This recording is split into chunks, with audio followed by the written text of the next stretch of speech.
చిన్న ప్రార్థన చేసుకొని వాక్య ధ్యానం చేద్దాం. పరలోకమందున్న మా కన్న తండ్రి, నీ యొక్క పరిశుద్ధమైన నామమునకు స్తుతి, మహిమ, ఘనత, ప్రభావములు తెలియచేస్తూ ఉన్నాం. మరొక బుధవారపు దినాన్ని మాకు అనుగ్రహించినందుకు స్తోత్రాలు.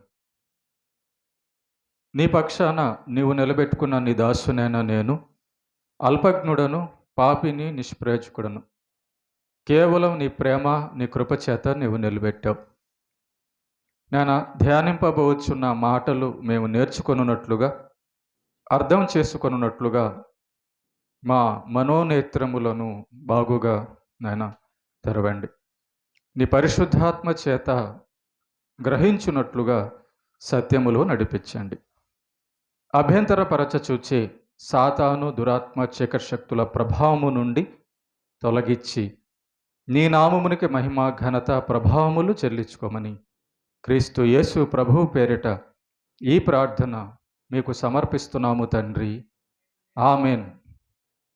ప్రేమన దేవుని పిల్లరా, ఈరోజు ఒక పాఠాన్ని మనం నేర్చుకుందాం. మొదటి దిన వృత్తాంతముల గ్రంథము 16వ అధ్యాయము 13వ వచనములో ఒక మాట ఉంది, నేను చదువుతున్నాను. మొదటి దిన వృత్తాంతముల గ్రంథము 16వ అధ్యాయము 13వ వచనం. ఆయన చేసిన ఆశ్చర్య కార్యములను జ్ఞాపకము చేసుకొనుడి. ఆయన సూచక క్రియలను, ఆయన నోటి తీర్పులను జ్ఞాపకము చేసుకొనుడి. 14 కూడా. ఆయన మన దేవుడైన యెహోవా, ఆయన తీర్పులు భూమి అందంతటా జరుగుచున్నవి. చదవబడిన యొక్క లేఖన భాగాన్ని మనం కానీ ఆలోచన చేస్తే, దేవుడు చేసిన కార్యములను జ్ఞాపకము చేసుకొనుడి అని వ్రాయబడింది. దేవుడు చేసిన కార్యములను జ్ఞాపకము చేసుకొనుట, దాన్ని ఇంకొక మాటలో ఏమనొచ్చంటే కృతజ్ఞత స్తుతులు చెల్లించుట అనొచ్చు. దేవుడు చేసినటువంటి కార్యములను జ్ఞాపకము చేసుకొనుట అంటే ఏంటంటే కృతజ్ఞతాస్తుతులు చెల్లించుట. కృతజ్ఞతాస్తుతులు ఎవరు చెల్లిస్తారు? దేవుడు చేసిన కార్యములను ఎరిగిన వారు, గుర్తించిన వారు, గ్రహించిన వారు కృతజ్ఞత చెల్లిస్తారు. కృతజ్ఞత ఎవరు చెల్లించరు? దేవుడు తమ ఎడల జరిగిస్తున్న కార్యములను గ్రహించక ఉన్నవారు దేవునికి కృతజ్ఞత చెల్లింపరు. కొలసీ పత్రిక 3వ అధ్యాయము 17వ వచనంలో ప్రభు అయిన యేసుక్రీస్తు ద్వారా తండ్రి అయిన దేవునికి కృతజ్ఞతాస్తుతులు చెల్లించుడి అని రాయబడి ఉంది. మన ప్రభు అయిన యేసుక్రీస్తు ద్వారా పరలోకంలో ఉన్న తండ్రి అయిన యెహోవా దేవునికట మనము కృతజ్ఞతాస్తుతులు చెల్లించే బద్దులమై ఉన్నామట. అలా చెల్లించాలట. కృతజ్ఞత చెల్లించాలంటే దేవుడు అర్థం కావాలి. దేవుడు చేసిన కార్యాలు మన జీవితంలో మనకు అర్థం కావాలి. ఏం కార్యాలు చేశాడు మన జీవితంలో దేవుడు? దేవుడు చేసిన కార్యములు జ్ఞాపకము చేసుకొనుడి అని వాక్యం సెలవిస్తుంది కదా. ఏం కార్యాలు దేవుడు మన జీవితంలో చేశాడు? ఆ కార్యాలు తెలుసుకుంటే కదా మనము దేవునికి కృతజ్ఞతాస్తుతులు చెల్లిస్తాము. సరే, పరిశీలిద్దాం. ఏం కార్యాలు దేవుడు చేస్తున్నాడో ఆ చేసిన కార్యాన్ని బట్టి మనం దేవుణ్ణి స్తుతిద్దాం. చూడండి ప్రేమైన దేవుని బిడ్డలారా, మనము ఈ భూమి మీద నించుంటున్నాము అంటే, ఈ సృష్టిలో ఉన్నాము అంటే, ఈ సృష్టిని దేవుడు చేయబట్టి భూమిని, గాలిని, పంచభూతాలను, సూర్యుణ్ణి, ఈ సృష్టిని చేయబట్టి ఈ సృష్టిలో మనము బ్రతుకుతున్నాం.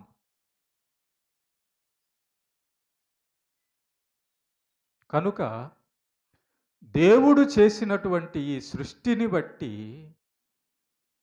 ఆ సృష్టిలో మనం అనుభవిస్తున్న దాన్ని బట్టి దేవునికి కృతజ్ఞతాస్తుతులు చెల్లించబద్ధులమై ఉంటాం. దేవుడు ఈ సృష్టిని చేశాడు అని గ్రహించిన వాళ్ళే ఆ పని చేయగలరు. యేసు ప్రభు ఈ సృష్టిని, ఈ భూమి ఆకాశములను చేశాడు అని ఎవరు గ్రహించగలరో వారు మాత్రమే దేవునిని జ్ఞాపకం చేసుకొని కృతజ్ఞతాస్తుతులు అర్పిస్తారట. దేవుడు చేసిన కార్యములు జ్ఞాపకము చేసుకొనుట. సృష్టి. ఇక రెండవ విషయానికొస్తే ఈ సృష్టి అంతా ఎవరి కోసము? తన బిడ్డలైన నీకు కోసం, నా కోసం, మన కోసం. దేవుడు చేసిన కార్యాలు మనం జ్ఞాపకం చేసుకుంటూ వెళ్దాం. అప్పుడు మనం కృతజ్ఞతాస్తుతులు చెల్లించడానికి అర్థమవుతుంది. మన యొక్క ప్రారంభము గమనిస్తే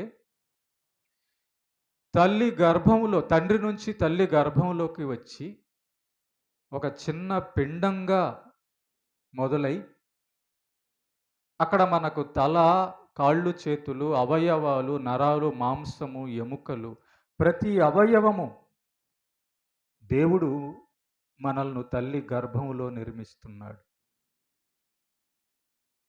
గర్భంలో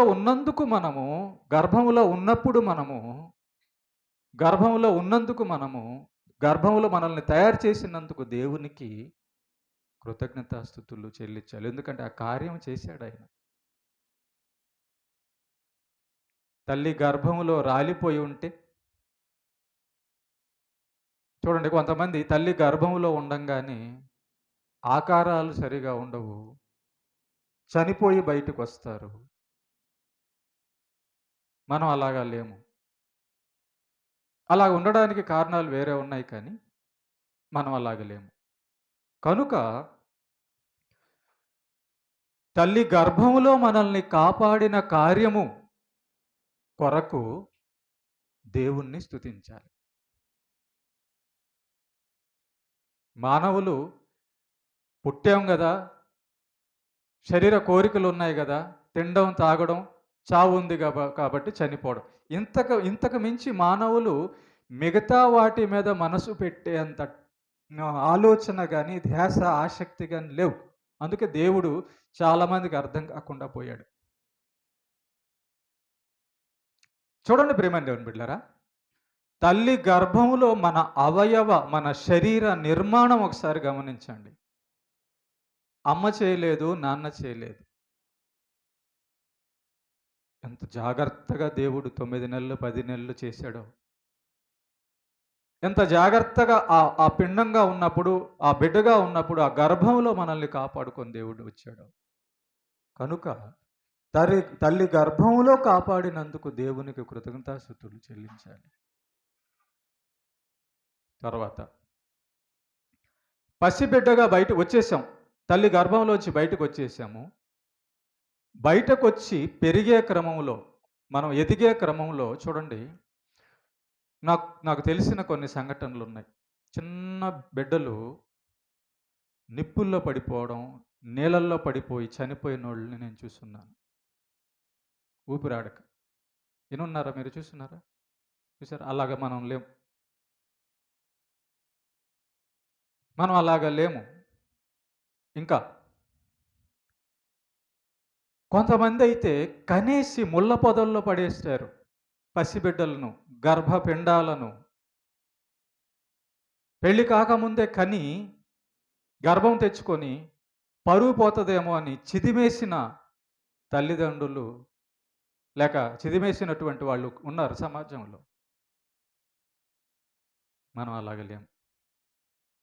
ఆ స్థితిలో దేవుడు మనల్ని ఉంచక తల్లిదండ్రులనిచ్చి తల్లి గర్భంలోంచి బయటికి తీసుకొచ్చాడు.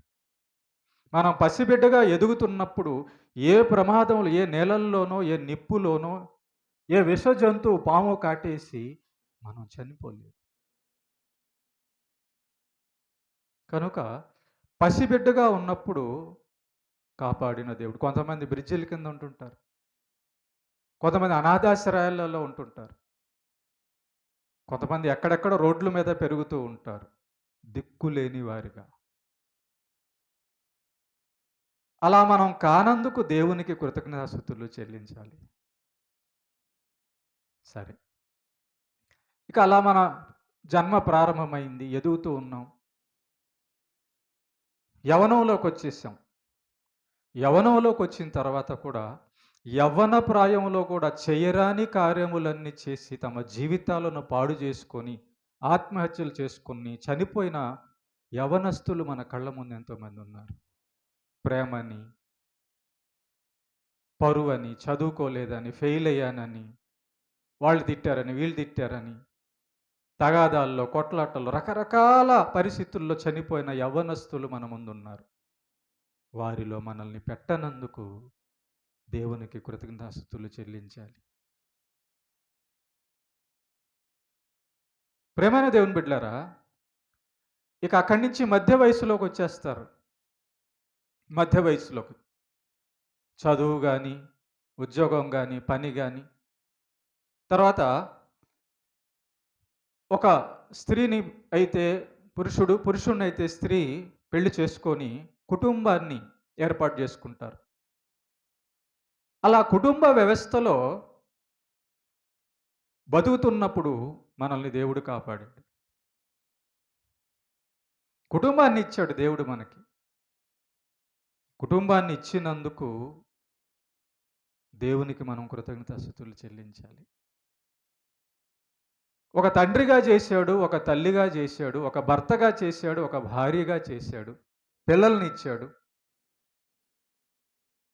అందుకు దేవునికి మనం కృతజ్ఞతాస్తుతులు చెల్లింపబద్ధులమై ఉన్నాం. ఇక ముందుకు పోతే ఇంకా వృద్ధాప్య దశలోకి వెళ్ళిన వాళ్ళు ఉన్నారు. ఆ వృద్ధాప్య దశలో అంత వయసు దాకా దేవుడు నడిపించి కాపాడుతున్నాడు. మన సంఘంలో కూడా చూడండి, వృద్ధులు ఉన్నారు. ఆ వయసు వరకు కూడా దేవుడు అన్నాడు, ఆయన మాట తప్పని దేవుడు, ముదిమి వచ్చి వరకు నిన్ను ఎత్తుకొని వాడను నేనే. ముసలోళ్ళకి తల్లిదండ్రులు ఎక్కడుంటారు? దేవుడే తల్లి, తండ్రి. కనుక వృద్ధాపంలోకి వచ్చినా కూడా విడువని దేవుడు. మనల్ని విడువని దేవుడు మన దేవుడు. ముసలి వాళ్ళని అనాథాశ్రమంలో పెడతారు. ముసలి వాళ్ళని ఇంట్లో వాళ్ళు అసహించుకుంటారు. కానీ మన దేవుడు ఆయనతో మనం ఉంటే, మనతో ఆయన ఉంటే విడువడు, ఎడబాయడు. వృద్ధాపం వచ్చినా కూడా మన దేవుడు విడవని దేవుడు, కాపాడుతున్న దేవుడు. కనుక ఈ వృద్ధాప దశలోకి దైవభక్తితో మనం ప్రవేశిస్తున్నారు పెద్దలందరూ, మన ముందున్న పెద్దలందరూ కూడా. ఆ ముసలితనంలో యేసు ప్రభు అనే మాట పలుకుతున్నారు అంటే దానికి కారణం ఏంటంటే, ఆ వృద్ధాప దశలోనికి తన యొక్క కాపుదలతో దేవుడు నడిపించాడు. ఆ వృద్ధాపంలో దేవుడు లేకుండా చనిపోతే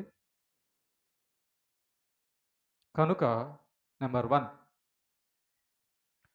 తల్లి గర్భంలో నుంచి వృద్ధాపం వరకు కూడా దేవుడు కాపాడుతున్న విధానాన్ని బట్టి దేవునికి మనం కృతజ్ఞతాస్తుతులు చెల్లించాలి. ఆయన చేసిన కార్యములివి, ఆయన చేస్తున్న కార్యములివి. కనబడుతుందా? లోకానికి కనబడదు, మనం గుర్తించి. అందుకే ఆయన రాశాడు, ఆయన చేసిన ఆశ్చర్య కార్యములను బట్టి, ఆయన చేసిన పనులను బట్టి, మన విషయంలో మనకు చేసిన సహాయాన్ని బట్టట తలుచుకొని జ్ఞాపకం ఇప్పుడు మనం జ్ఞాపకం చేసుకుంటున్నాం. ఎక్కడికి వెళ్ళాం? తల్లి గర్భంలో దగ్గరికి వెళ్ళిపోయాం. అక్కడ నుంచి ఇక్కడ వరకు మన జర్నీ, మన ప్రయాణం ఎంత కొనసాగిందో ఒకసారి ఆలోచించండి. అదే వృద్ధాపంలో ఉన్న వాళ్ళైతే ఎన్ని సంవత్సరాల ప్రయాణం కొనసాగిందో చూడండి. నెంబర్ 1. తర్వాత ఇప్పుడు మనం ప్రభువైన క్రీస్తును, తండ్రి అయిన దేవునిని మనం ఆరాధించగలుగుతున్నాం, స్తుతించగలుగుతున్నాము అంటే ఆయన మనలను పాపం చేసినప్పుడు పాపులుగా విడిచిపెట్టక తన పవిత్రమైన మార్గంలోకి, రక్షణ మార్గంలోకి నడిపించినందుకు, నిజమైన దేవుడైన తనను మనకు బయలుపరుచుకున్నందుకు, నరకం నుంచి తప్పించేటటువంటి ఏర్పాటు చేసిన కార్యాలు మనకు కనబడుతున్నాయి, జ్ఞాపకం చేసుకుంటున్నాం. రెండోదిగా మన రక్షణ జ్ఞాపకం. మొట్టమొదటిదిగా మన ప్రారంభం, జీవిత ప్రారంభం జ్ఞాపకం. రెండోదిగా మన రక్షణ జ్ఞాపకం. మనం దేవుని ఎరగక పాపులుగా నాశనమైన జనాంగంలో లేము. అందుకు దేవుని కృతజ్ఞతాస్తుతులు చెల్లించాలి. మనం నరకానికి వెళ్ళేటటువంటి ప్రయాణంలో లేము. అందుకు దేవునికి కృతజ్ఞతాస్తుతులు చెల్లించాలి. మన కోసం తన ప్రియకుమారుణ్ణి, ఆయన ప్రాణాన్ని అప్పగించిన దేవునికి కృతజ్ఞతాస్తుతులు చెల్లించాలి. పాపులమై నరకానికి వెళ్ళవలసిన మన కోసం పరిశుద్ధుడైన ఆ ప్రభువు పరలోకము దిగి వచ్చాడే, మనలాంటి మానవ దేహం ధరించాడే, మన పాపాలన్నీ తన మీద మోసాడే. మనం చేసిన పాపాలకు మనకు శిక్ష రావలసి ఉంటుండగా తన మీద వేసుకొని మన పాపాలన్నీ తుడిచివేసేసి మనల్ని పరలోకానికి చేర్చడానికి చేసిన కార్యములు జ్ఞాపకం చేసుకోవాలట. అందుకు కృతజ్ఞతాస్తుతులు చెల్లించాలి. 2. ఇక మూడోది,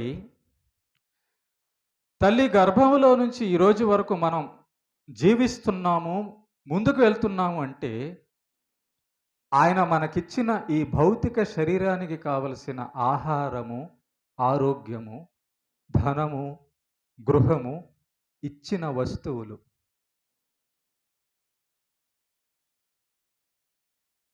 ఆ పంట పండకపోతే మనకు అన్నం వచ్చేది కాదు. ఆ సూర్యుడు రాకపోతే మనకు పంట పండేది కాదు. ఆ వర్షం రాకపోతే మనకు పంట పండేది కాదు. పోనీ మనం తిన్న అన్నం విషం అయిపోతే, మనం తినే అన్నంలో విషం కలిసి ఉంటే ఏనాడు చనిపోయేవాళ్ళం. అసలు అన్నం దొరకకపోతే ఆకలితో చనిపోయేవాళ్ళం. కనుక ప్రేమైన దేవుని బిడ్డలారా, అన్నం ఇచ్చాడు, ఇస్తున్నాడు, వస్త్రాలు ఇస్తున్నాడు. మనం దిగంబరులుగా ఉన్నామా? భౌతికంగా లేము. కొంతమంది రోడ్డు మీద చూడండి, మెంట్లోలుగా, పిచ్చోలుగా, బట్టలు లేకుండా తిరుగుతుంటారు.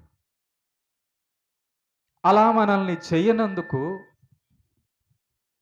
దేవుడు మనల్ని ఈ విధంగా ఆహారము, వస్త్రము, ధనము, గృహము, నీడ ఇచ్చాడని, ఇస్తున్నాడని మనం ప్రతిదినము జ్ఞాపకం చేసుకోవాలట. ఇచ్చినందుకు నిజమే కదా ప్రభువా? లోకంలో ఎంతో భయంకరమైన పరిస్థితుల్లో ఉన్నవారిని ఒక పూట తిండి కోసం అల్లాడుతున్న వారిని చూస్తున్నాం. బట్టలు లేకుండా ఉన్నవారిని చూస్తున్నాం. ఇల్లు లేకుండా ఉన్నవారిని చూస్తున్నాం. మానసికమైన మెంటల్ వచ్చేసి బయట తిరుగుతున్న వారిని చూస్తున్నాం. అనారోగ్యులుగా చనిపోయిన వారిని చూస్తున్నాం. కానీ దేవుడు మనల్ని కాపాడుతూ ఇస్తూ వస్తున్నాడు. కనబడుతున్నాయా దేవుడి కార్యాలు? అర్థమవుతున్నాయి కదా? 3. 4వది, కుటుంబాన్ని ఇచ్చినందుకు. మనకు తండ్రినిచ్చాడు, తల్లినిచ్చాడు. సరే, ఉండొచ్చు లేకపోవచ్చు, తర్వాత విషయం. ఆ తల్లి తండ్రి ఒడిలో పెట్టి మనల్ని కాపాడే బాధ్యత ఆయన తీసుకుంటూ వాళ్ళకు కూడా అప్పగిచ్చాడు. మన తల్లిదండ్రులు చిన్నప్పుడే మనల్ని బాగా పెంచకుండా ఉండుంటే, మన తల్లిదండ్రులకు అన్నం నీళ్లు లేకుండా, లేదా తల్లి మనల్ని గర్భంలో ఉన్నప్పుడే ఏదన్నా బావిలో దూకేసి ఉంటే, తండ్రి మన తల్లిని మనం గర్భంలో ఉన్నప్పుడు చంపేసి ఉంటే,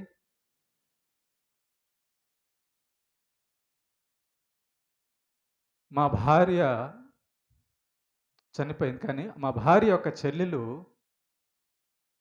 గర్భంతో ఉన్నప్పుడు 9వ నెల గర్భంతో ఉన్నప్పుడు బాగలేకపోతే కావిలికని హాస్పిటల్‌కి తీసుకెళ్తుంటే మార్గమధ్యంలోనే చనిపోయింది. తల్లి, బిడ్డ. బిడ్డ లోపల బతుకున్నాడో లేదో తెలీదు. తల్లి చనిపోయింది. అలాగే ఆమెను తీసుకెళ్ళి పాతిపెట్టారు.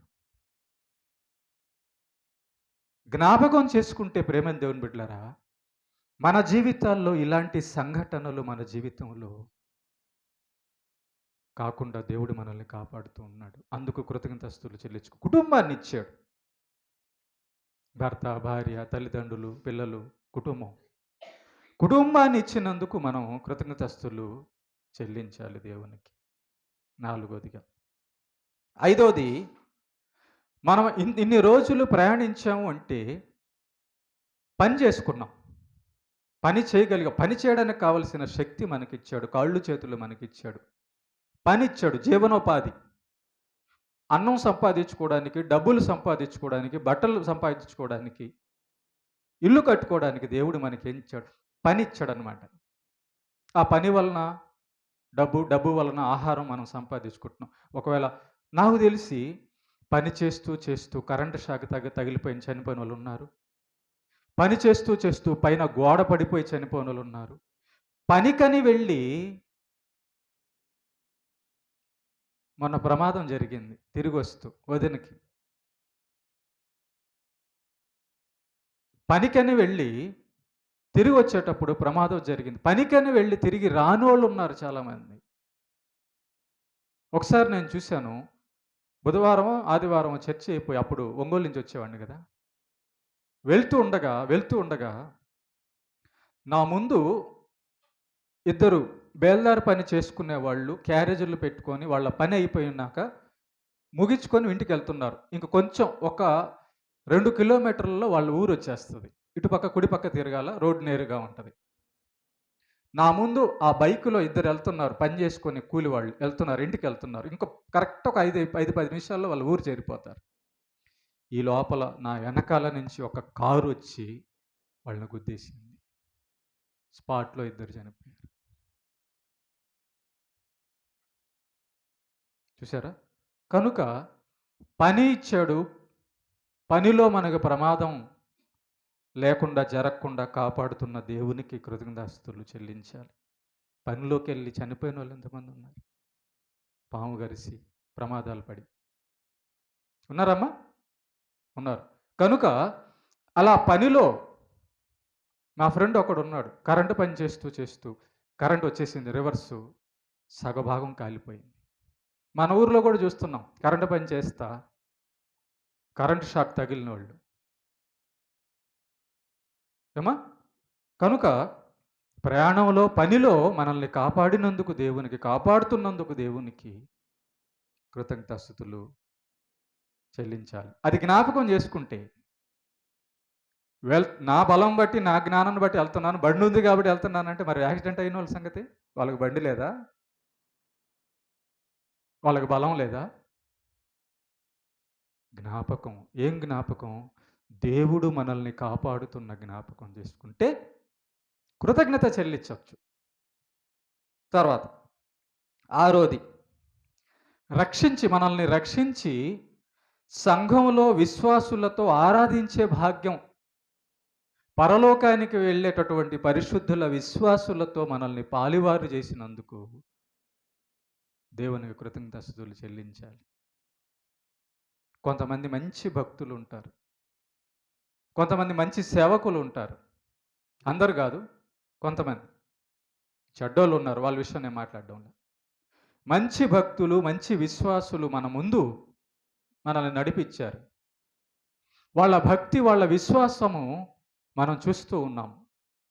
భక్తిహీనులను చూసినప్పుడు, అవిశ్వాసులను చూసినప్పుడు వాళ్ళలాగా కాకుండా భక్తి పరులను మనం వెంబడించడానికి బైబిల్లో కానీ మన ముందు కానీ కొంతమందిని దేవుడు మంచి భక్తులను మన మంచి మార్గంలో నడిపించేటటువంటి భక్తులను, సంఘాన్ని ఇచ్చినందుకు దేవునికి కృతజ్ఞతాస్తుతులు చెల్లించాలి. 7. ఆ యొక్క సంఘములో ఆయన మాట పరిశుద్ధ గ్రంథము. మా పిల్లల్ని కొంచెం అటు బయటికి తీస్తారు. అటు వెనకాలకి వెళ్ళమని చెప్పాలి. ఓకేనమ్మా? ఈ లోకంలో నిజం ఏంటి? చాలామంది సత్యము, జ్ఞానము ఎరగక వాళ్ళ జీవితాలు పాడు చేసుకోవడం, వాళ్ళ జీవితాలు ముగించుకోవడం జరుగుతూ ఉంది.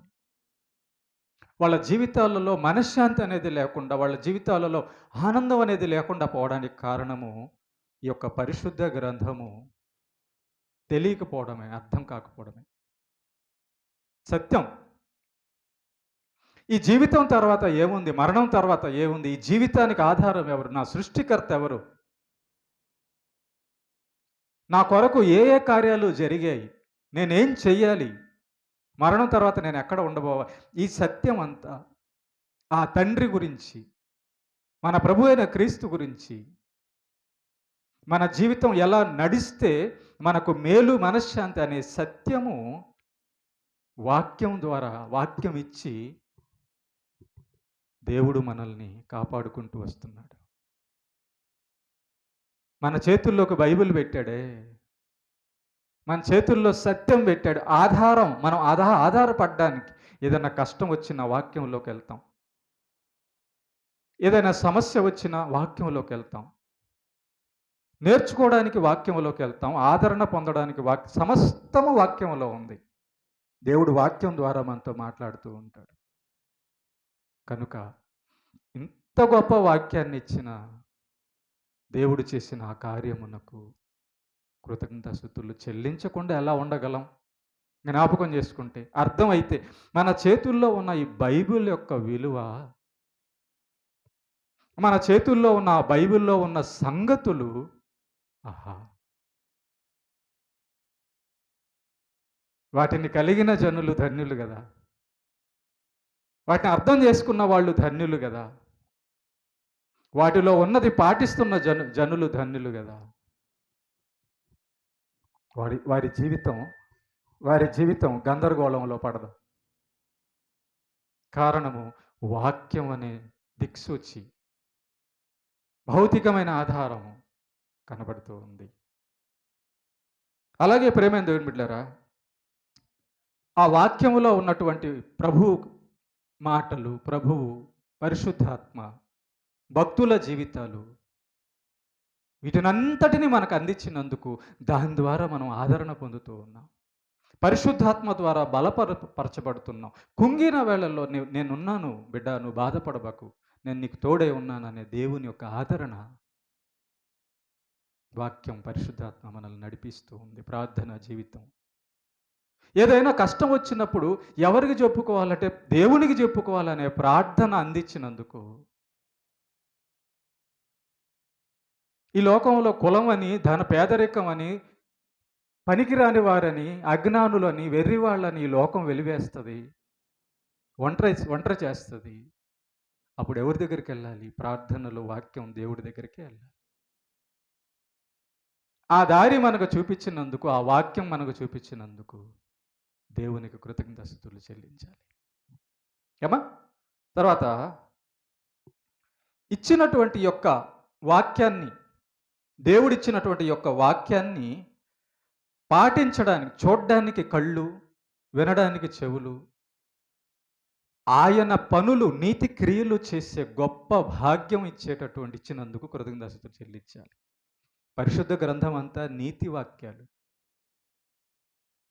మనకు చెడ్డ పాపులమైన మనకు మంచి పేరు దేన్ని బట్టి వచ్చింది చెప్పండి? మనం మంచోళ్ళుగా ఎందుకున్నాం? వాక్యం వల్లనే. మనం తాగుబోతులుగా ఎందుకు లేము? వాక్యం వల్లనే. వాక్యము పాటింపచేయుట ద్వారా దేవుడు మనల్ని ఇదిగో మందిరంలో పెట్టాడు. కొంతమంది అయితే సినిమా హాల్లో, కొంతమంది అయితే పేకాట్లో, కొంతమంది అయితే తాగుతూ, కొంతమంది అయితే రకరకాలు, మీకు తెలిసేవన్నీ కూడా. ఆ కార్యాల యొక్క ప్రతిఫలం ఏంటి? నరకమేగా. కుటుంబ నాశనమేగా. వాక్యం ఇచ్చి దేవుడు మనల్ని ఆ వాక్యం పాటించేటటువంటి పనులు ఇచ్చాడు. ఆ పని పెట్టిన మందిరం ఏర్పాటు చేసినందుకు అదొక పని. మందిరానికి వెళ్ళి ఆరాధించడం అదొక పని. మందిరానికి వెళ్ళి దేవుని వాక్యం వినడం అదొక పని. ప్రార్థించడం దేవుని అదొక పని. స్తుతించడం, పాట పాడడం అదొక పని. ప్రభు శరీరాలు తీసుకోవడం అదొక పని. ఇలా మందిరంలో సేవ సువార్త చేయడం అదొక పని. మందిరంలో ఉన్న బిడ్డలందరికీ సహాయం చేయడం అదొక పని. ఇలాంటి మంచి పనులన్నీ మన జీవితంలో దేవుడు ఏర్పాటు చేసినందుకు కృతజ్ఞతాస్తుతులు చెల్లింపబద్ధులమై ఉన్నాం. వీటిల్లో లోకానికి పాల్పంపులు ఉందా? లేదు. ఇది లోకం తెలుసుకుందా? లేదు. కనుక లోకం పాపములో, నరకపు మార్గములో ఉంది. నీతిలో లేదు. పాప మార్గంలో, దుష్ట మార్గంలో, నాశన మార్గంలో ఉంది. చెడు జీవితంలో ఉంది. కారణము వారికి ఇది అర్థం కాల. కనుక వారు దేవుణ్ణి తెలుసుకోవాలా. కనుక వారు దేవుడు చేస్తున్న, తమ జీవితంలో దేవుడు చేస్తున్న కార్యాలు ఏవి వాళ్ళకి కనబడడం లేదు. దేవుడు ఇస్తున్న ఈ అవకాశాలు ఏవి కూడా కనబడడం లేదు. జీవితం అంటే తినడం, తాగడం, పనుకోవడం అనుకుంటున్నారు అంతే. చిన్న బిడ్డల కాంచి వృద్ధుల వరకు చెడిపోయి ఉన్నారు. కారణము దేవుడు చేసిన కార్యములు వాళ్ళకి కనబడలేదు. వారి జ్ఞాపకాలలో లేవు. కనుక వారు దేవునికి కృతజ్ఞతాస్తుతులు చెల్లింపరు. తర్వాత ప్రేమైన దేవుని బిడ్డలారా, దేవుని గురించి ప్రకటించేటటువంటి గొప్ప భాగ్యము. చూడండి, ఒక విషయం చెప్తాను. ఉదాహరణగా, నాకు ఎమ్మెల్యే తెలుసు, నాకు ముఖ్యమంత్రి తెలుసు, నాకు జడ్జి తెలుసు, నాకు పోలీస్ తెలుసు, మా ఓడు అది, మా ఓడు ఇది అని మనం చెప్పుకుంటూ ఉంటాం. ఏమ్మా, అదే నా తండ్రి దేవుడు, నా నా నా నా సృష్టికర్త యేసయ్య అని గొప్ప పరిశుద్ధ దేవుడైన, నిజమైన దేవుడైన యేసు ప్రభు గురించిన సువార్త ప్రకటించడం అనేది ఎంత గొప్ప భాగ్యం. ఆ భాగ్యాన్ని కనుగొన్నది ఎంతమంది? నేను దేవుడి గురించి ప్రకటించడం అనేది ఎంత గొప్ప అవకాశము. మన చేతుల్లో ఆయన గ్రంథం పెట్టి, ఆ గ్రంథంలో ఆయన గురించిన గుణలక్షణాలన్నీ, ఆయన చేసిన కార్యాలన్నీ పెట్టి, మన జీవితంలో చేసిన కార్యాలు చూపిస్తూ ఉంటే మనం చెప్పుకుంటుంటాం, బా ఇదిగో ఆమె మాకు సాయం చేసింది, ఆయన నాకు సాయం చేశాడు, గొప్పగా. ఒక మానవుల్ని మనం గొప్పగా చెప్పుకుంటుంటాం. కానీ మనం సృష్టికర్తని, మన కోసం ప్రాణం పెట్టిన దేవుడి గురించి గొప్పగా చెప్పడం ధన్యత కదా. రేపు పరలోకం వెళ్ళిన తర్వాత నా బిడ్డ నా గురించి చెప్పాడు. తల్లిదండ్రులకు పిల్లలు పేరు తెస్తుంటే, మంచి పేరు తెస్తుంటే ఎంత సంతోషిస్తారో కదా తల్లిదండ్రులు. బిడ్డలు బాగా చదువుతుంటే, మంచి పేరు తెచ్చుకుంటుంటే తల్లిదండ్రులు గొప్పగా చెప్పుకుంటారు. నా కొడుకు కలెక్టర్, నా కొడుకు డాక్టరు, మా అమ్మాయి డాక్టర్ అని గొప్పగా చెప్పుకుంటారే. నా తండ్రి దేవుడు, నా సృష్టికర్త యేసయ్య, నేను నిజమైన దేవుణ్ణి, మంచి దేవుణ్ణి, సజీవుడైన దేవుణ్ణి నమ్ముకో ఉన్నాను, పరిశుద్ధుడైన దేవుణ్ణి నేను నమ్ముకో ఉన్నాను, నా చెడిపోయిన బ్రతుకుని మార్చిన దేవుణ్ణి నేను నమ్ముకో ఉన్నాను. ఆయన గొప్పవాడు, చనిపోయినా తిరిగి బ్రతికించగలిగిన దేవుడు, సర్వ సృష్టికి రారాజు అని ఆయన గురించి చెప్పే భాగ్యం మన నోట ఆయన కలిగించినందుకు కృతజ్ఞతాస్తుతులు చెల్లించేవారుగా ఉన్నాం. ఇవన్నీ అర్థమవుతున్నాయా? ఇదంతా కూడా మనం కనిపెట్టగలుగుతున్నామా? దేవుడు ఇన్నిన్ని కార్యాలు మన జీవితంలో చేశాడా అని. ఏమా? తొమ్మిదవ కార్యము, దేవుని గురించి మనం ప్రకటించేటటువంటి గొప్ప భాగ్యం మన నోట. ఒకప్పుడు అబద్ధం, ఒకప్పుడు పాపపు, ఒకప్పుడు బూతులు వచ్చినటువంటి ఈ నోట పరిశుద్ధుడైన దేవుని మాట, పరిశుద్ధుడైన దేవుని గురించి చెప్పే భాగ్యము ఆయన ఈ నోట కలగజేసినందుకు. తాగిన నోళ్ళు, బీడీలు తాగిన నోళ్ళు, చుట్టలు తాగిన నోళ్ళు, మందు తాగిన నోటితో పవిత్రమైన మాటలు పలికిస్తున్న ఆ దేవుడు చేసిన కార్యం అద్భుతం కదా.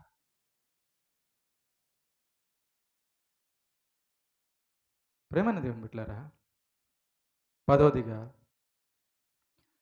ఆత్మల రక్షణ సేవ చేసే భాగ్యం.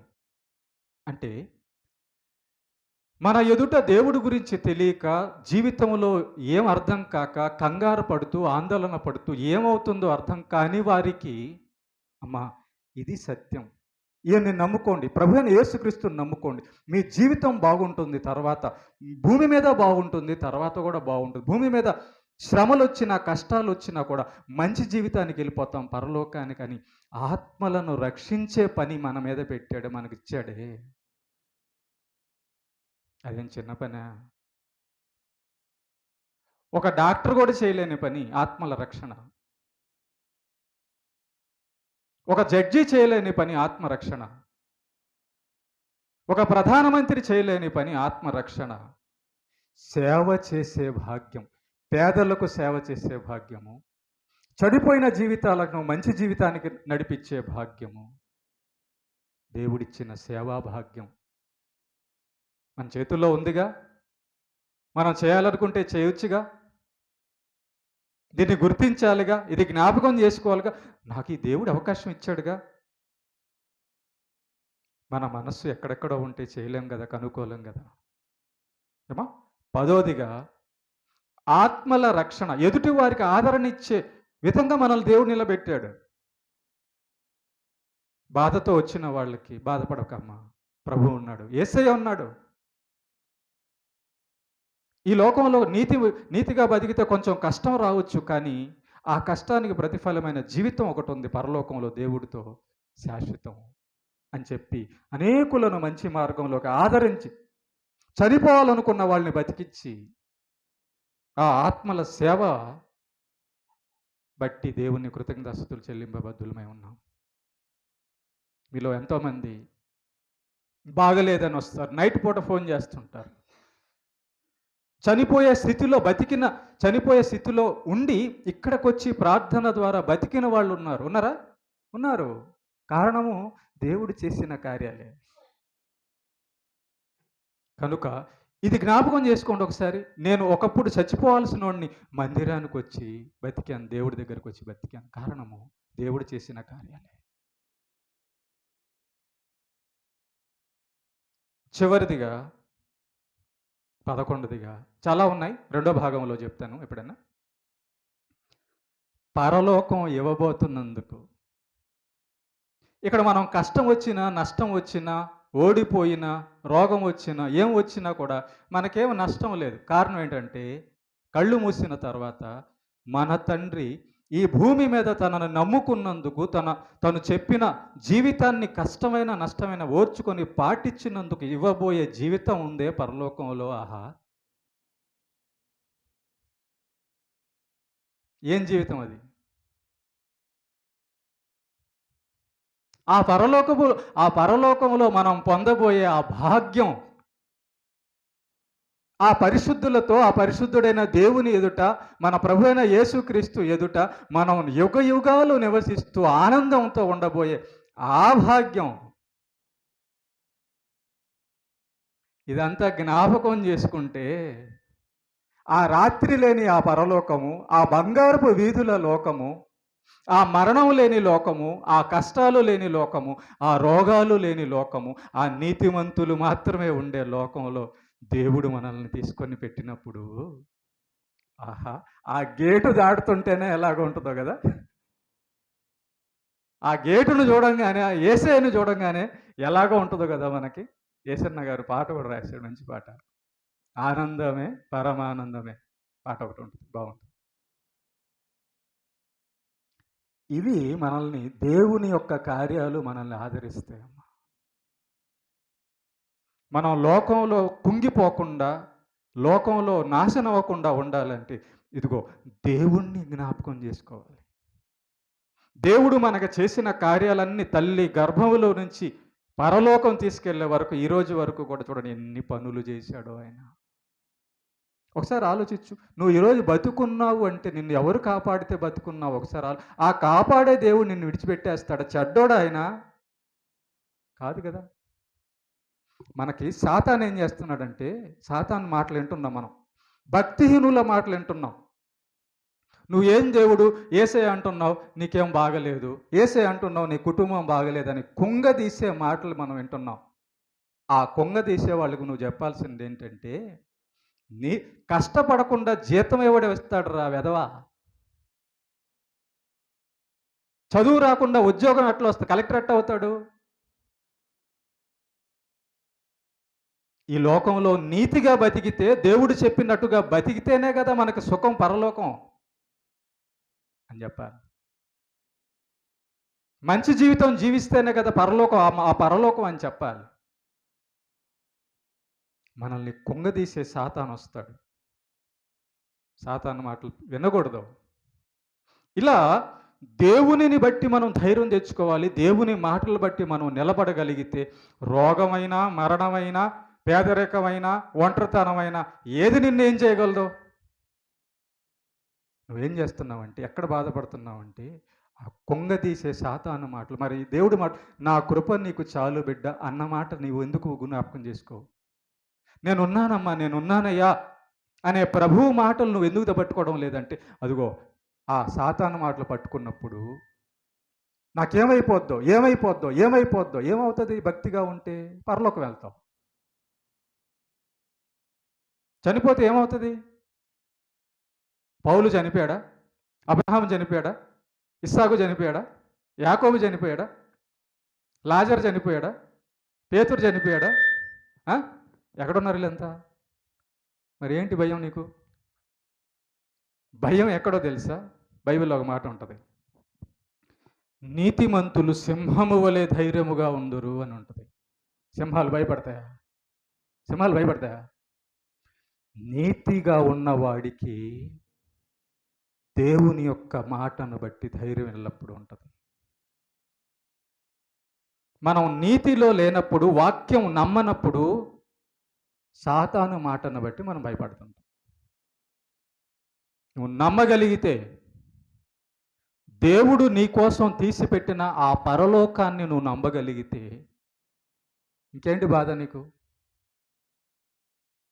మన దృష్టి అంతా కూడా దేవుడు మన కోసం చేసిన కార్యాల మీద ఉండాలి. ఇక్కడ బంగారపు ఇల్లు కట్టుకున్నా ఒకరోజు వెళ్ళిపోతాం. కోటాను కోట్ల సంపద ఉన్నా వదిలిపెట్టిపోయారు మన ముందున్నోళ్ళు. బంధుమిత్రులు బలగం ఎంతున్నా విడిచి ఇదిగో సమాధుల్లో పనుకొని ఉన్నాయి వాళ్ళ శరీరాలు. ఇంకా ఇంకేం సంపాదించుకోవాలనుకుంటున్నాం? సంపాదించిన వాళ్ళే తీసుకెళ్ళా. ఆరోగ్యవంతులు భూమి మీద ఏమైనా ఉన్నారా? కలకాలం లేరు. జ్ఞానం అందాలి, జ్ఞాపకం చేసుకోవాలి. కృతజ్ఞతాస్తుతులు చెల్లిస్తుంటే దేవుడు కూడా, నా బిడ్డ ఎంత నన్ను తలుచుకుంటున్నాడు, తల్లి గర్భంలో నుంచి ఈరోజు వరకు నేను కాపాడిన కార్యాలన్నీ తలుచుకుంటున్నాడు అని ఇంకా తోడై ఉండి నడిపిస్తాడు. నువ్వు ప్రార్థనకు వెళ్ళినప్పుడల్లా చేయాల్సింది ఏందో తెలుసా? ఎంకమ్మ 2 స్టేర్లు కట్టింది, పుల్లమ్మ నెక్లెస్ పెట్టుకుంది, ఇది కాదు. నువ్వు ప్రార్థనకు వెళ్ళినప్పుడల్లా చేయాల్సింది ఏంటో తెలుసా? తల్లి గర్భంలో నుంచి ఈరోజు వరకు దేవుడు నీకు చేసిన కార్యాలన్నీ జ్ఞాపకం చేసుకోవాలి. దాన్ని కృతజ్ఞత స్తుతి అంటారు, ప్రార్థన అంటారు. నీ జీవితంలో ప్రార్థనకు వెళ్ళినప్పుడు కృతజ్ఞత ఉందా? నువ్వు దేవుడి దగ్గరికి వెళ్ళంగానే, అయ్యా చూడండి, ఒక మాట చెప్పి నేను ముగిచ్చేస్తాను. మనం ఎవరి ఒక వ్యక్తి దగ్గరికి వెళ్ళంగానే అతడు మనకు 10 సార్లు సహాయం చేస్తున్నాడు అనుకో, 11వ మళ్ళీ మనకు అవసరం వచ్చింది అనుకో, అప్పుడు ఆ 11వ వెళ్ళి ఆయనతో ఏమంటామంటే, అయ్యా నీ దయ వలన, నీ కరుణ వలన 10 సార్లు నాకు సహాయం చేసావు అంటావా లేదా? కదా. మరి దేవుడి దగ్గరికి ప్రార్థనకి వెళ్ళేటప్పుడు ముందు ఇది చెప్పొద్దా? ముందు అది చెప్పాలి కదా. అప్పుడు మనం ఆ మాట అనగానే ఆ వ్యక్తితో, అయ్యా నువ్వు 10 సార్లు నాకు సాయం చేసావని చెప్పంగానే అతను ఏమనుకుంటాడు తెలుసా? అంటే నేను చేసిన 10 సార్లు చేసిన పనులన్నీ సహాయం ఈమె గుర్తుపెట్టుకోనుంది, మర్చిపోలేదు. కృతజ్ఞత కలిగిన వాడు అని 11సారి కూడా సాయం చేస్తాడు. అలా కాకుండా మనం వెళ్ళిపోయి 10 సార్లు సాయం వెళ్ళి నువ్వేం చేసావయ్యా నాకు ఇప్పుడు సాయం చేయమన్నావు అనుకో, ఆయన కోప్పడతాడు. ఏందమ్మా 10 సార్లు సాయం చేశాను కదా నీకు, 10 సార్లు చేస్తే చేసేవులే, ఈ 11సారి కూడా అట్లా అనకూడదు. ప్రభువా, ప్రార్థనకి వెళ్ళిన తర్వాత ప్రభువా, తల్లి గర్భంలో నుంచి ఈ రోజు వరకు మొత్తం ఒకసారి జ్ఞాపకం చేసుకో, ప్రతిరోజు అదే పని చెయ్యి.